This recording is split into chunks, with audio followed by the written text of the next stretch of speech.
With Kolu joining us to just shed more light on this very high-profile case. Thank you, Bwana Wakili, for joining us tonight. The family of Sharon Otieno continues to look for justice. This is a very sensitive case, very high-profile. Governor Obado remains innocent until proven guilty. In your qualified opinion, Bwana Wakili, what is your analysis very quickly of how this has been prosecuted to date?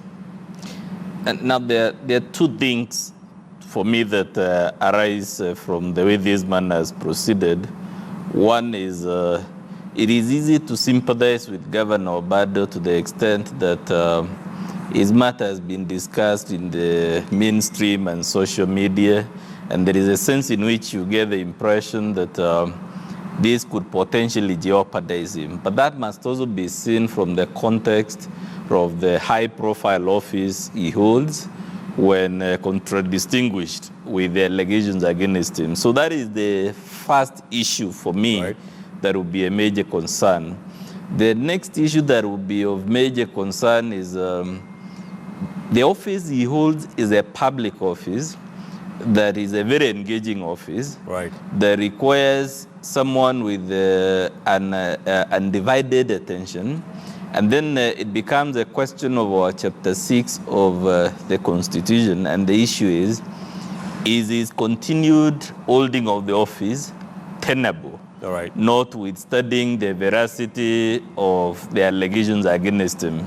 And for me, the reason I raise this is because there is a lie that has been told in this country for too long, that since you're innocent until proven guilty, then you can continue holding whatever public office when certain allegations are raised against you. And I think the real test, not just for Okoth Obado, but for all of us as citizens of this country, is the interplay between this case and the so-called Chapter 6 on integrity. Let's talk about your second issue, Bwana Wakili, that hearing, that application hearing tomorrow. Yes. The defense team has been focusing on the fact that, telling the judge that the governor needs to be in office to serve the people of Migori.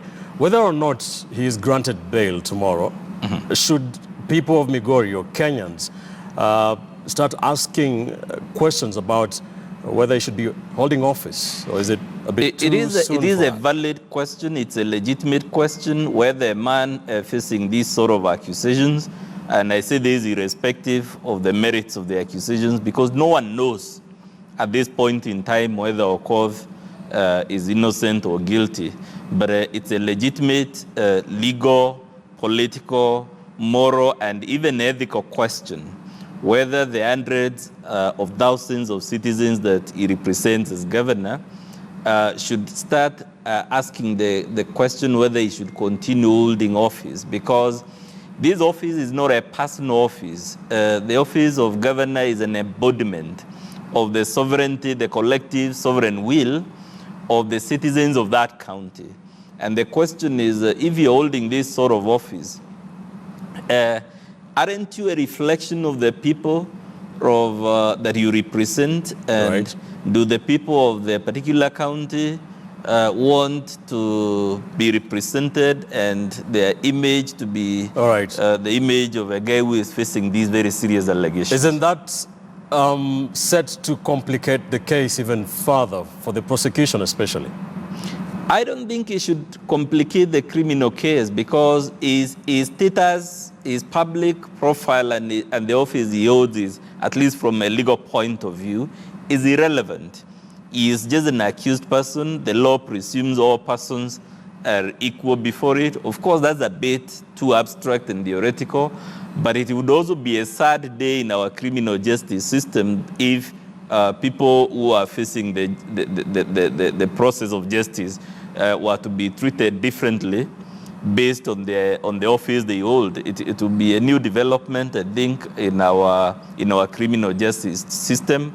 I would consider it a very unfortunate development, and I want to believe that at the end of the day, what his lawyers would be attempting to do is to show how he meets the already established legal threshold for grant or denial of bail. And my final question to you, Bwana Wakili, given the high-profile nature of the case, rather expectedly, this case has been tried a lot in the court of public opinion. Where does both the prosecution and defense You know, where do they draw the line in this? I think it is not the prosecution and the defense who are conducting this matter in the media. It is the citizens, whether in social or mainstream media. And the real issue is really the interplay between the right to a fair trial, as read with the right to information, freedom of expression. We adopted a constitution that has a very mixed bag of rights and freedoms. And I think what this case shows is how sometimes they can pull in very different directions. All right. I have no reason to doubt that our courts have the capacity to try the case entirely on the facts and on the evidence, all right, notwithstanding whatever drama may take place in mainstream or social media. Thank you, sir.